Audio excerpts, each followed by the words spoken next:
Россия не ведет переговоры авансом. Не во время войны.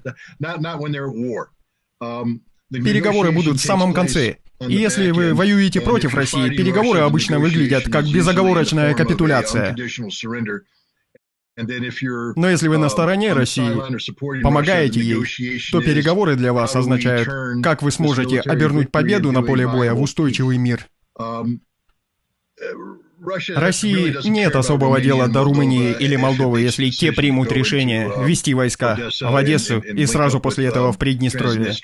Россия уничтожит столько румынских или молдовских солдат, сколько потребуется, если они посмеют делать такие ставки. И думаю, румыны и молдаване знают об этом. Они знают, что их армии ничтожны. Они не смогут сражаться с русскими наравне. И если Россия... Я верю, что Россия будет брать Одессу. Вот я делаю предсказание. Но на то есть несколько причин. Первое.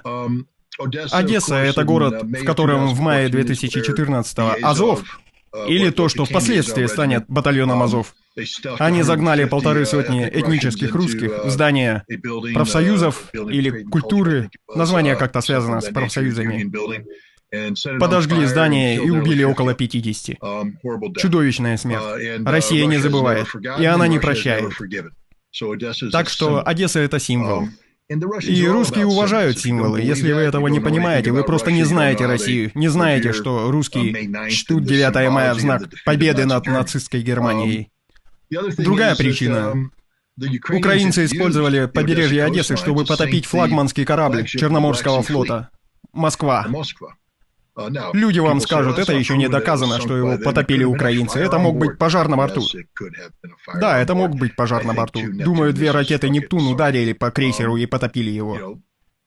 А еще я думаю, что украинцы получили помощь от американской разведки, чтобы произвести целеуказания.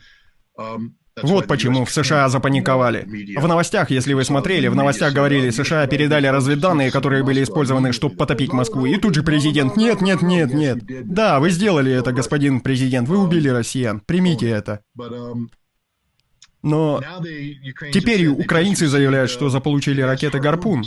Они еще более современные. Это значит, что они могут поражать российские корабли на еще большей дистанции.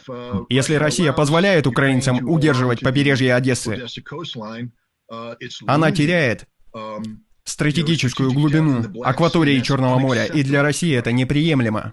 Поэтому, думаю, по целому ряду причин, эта война не будет завершена, пока российский флаг не будет развиваться над Одессой. Но есть еще момент.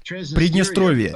Если Россия остановит конфликт до того, как соприкоснуться с Приднестровьем, она получит точку уязвимости.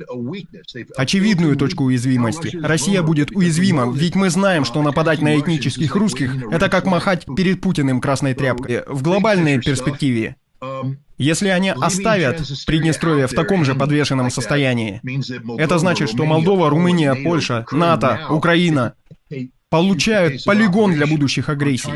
И в тех временных рамках, которые будут удобны для них. Для России это также неприемлемо. Вы не организовываете операцию таких масштабов лишь для того, чтобы тут же все прекратить. Вы не пойдете на такие потери и жертвы только для того, чтобы тут же все прекратить. Поэтому России необходимо снять фактор Приднестровья с карты Европы. Они обязаны соединить Приднестровье с Россией сухопутным коридором, проходящим через Одессу. В таком случае Россия получит безопасность. Россияне будут в безопасности. И жертвы 2014 года будут отомщены. И Украина никогда больше не сможет угрожать российским судам. Никогда. Вы не потопите флагманский крейсер, сумев остаться безнаказанным. Украина заплатит свою цену, вы уж поверьте. Я знаю русских, они не будут сидеть и рыдать на публику. Но за закрытыми дверями русские моряки, командир Черноморского флота требует: Одесса, Одесса. И Путин ему ответит: хорошо, я вас услышал, я понял вашу позицию. Я не думаю, что все это завершится без Одессы в составе